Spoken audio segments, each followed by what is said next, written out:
Yeah, please come. Okay, our inner gallery, this is the exhibition of Raniel Compact, who's an artist based in Cebu. Raniel is here today. Raniel, for quite some time now, has been doing a lot of research and has been doing so his practice is what you call context-based practice. So trying to document his hometown of Bagoa in Cebu. That's actually the city where the ground zero of the recent earthquake was.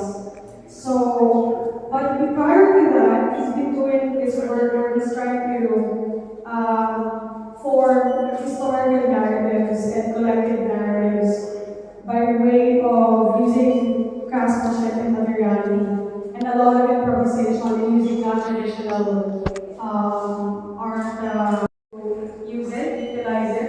And so in the future, what's going to happen in this compound is that the architect planned for this whole park to for the people to be able to walk around the pocket gardens.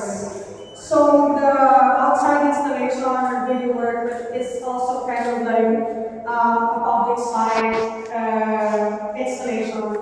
And Makakauna ko kapayas. Kapayas.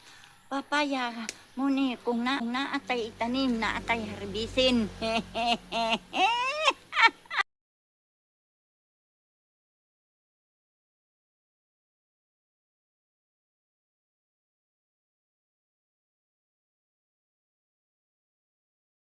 Makakauna ko kapayas.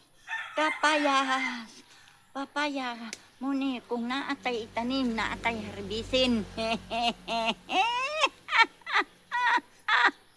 Lagi ni ako, mo lagi ni.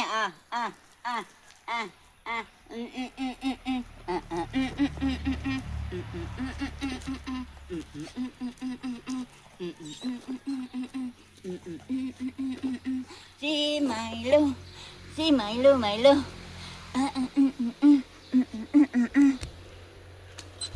Imbitado kong party. Lapdusan ang litson. Daghan kayong tao. Naghuwat ni kaon. Gutom kayo. Napag yung nagbarog. Paggawas ng plato. Lipay na kayo ko. Daghan na kayong tao. Linya nami. Sinikhanay nami. Kay pwerte naging gutom yun.